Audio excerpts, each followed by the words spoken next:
Hi guys, it's Sheena from Teton Raptor Center, and I'm here to give you all this week's patient update. I'm also going to announce that this will be the last patient update video I'll be in, as I will be transitioning away from Teton Raptor Center. But we still have a really great video in store today, so let's go ahead and get started.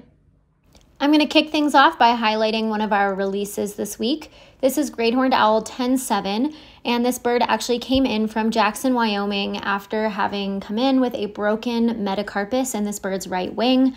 It also came in really emaciated, so it's likely that that injury was kind of old and that it spent a lot of time on the ground before it was initially found and rescued. But here he is going back out to the wild. Our second release of the week is Red-tailed Hawk 1020. This bird came in from Pocatello, Idaho due to a fractured coracoid and clavicle. Luckily, this bird is hunting beautifully, flying beautifully, and ended up going back out to the wild.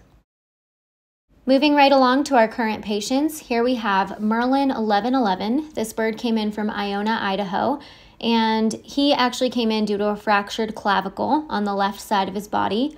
He also came in with some minor spinal trauma, as well as some severe bruising on his left elbow. But luckily the bruising has resolved, the spinal trauma has resolved, and he's still going to be in the ICU healing from that clavicle fracture, but he's doing really well so far.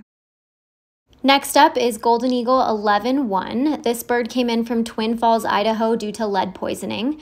This bird's blood lead level was so high that our machine wasn't even able to read it.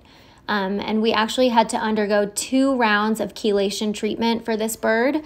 So chelation just rids the body of heavy metals. It's a 5-day treatment with 2 days off, and then another 5-day treatment with 2 days off of treatment if the lead level is still high and if the bird is still exhibiting lead toxicosis symptoms. But luckily this bird has recovered beautifully. He's out of the ICU, he's perching up high, he's eating on his own, and he's a lot more alert. So we're really excited about this bird.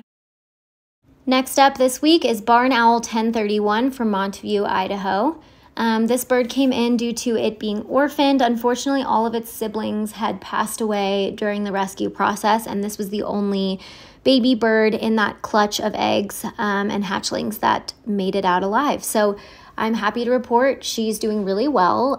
She's in our PCU, she's flying around. We just need to figure out a good solution for getting her released back out to the wild in a way that will allow her to still be around adult barn owls. She's still quite too young to be out on her own by herself. Next up is Great Horned Owl 1016 from Driggs, Idaho. This bird came in due to a fractured ulna in his right wing, and here he is going out to the flight barn for the very first time. So this is his first flight since having broken his wing, and he is actually able to make it up to one of those perches, which is really exciting because sometimes for their first flight, they're not able to do that.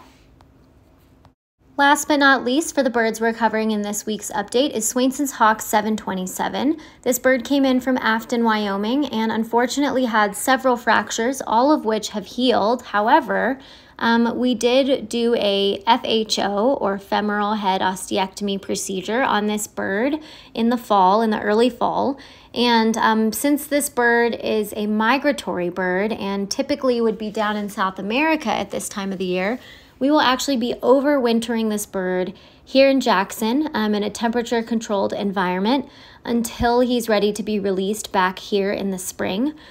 Just because this is a young bird and setting him up for success would include not releasing him in the dead of winter here in Wyoming when all of his buddies have left the area.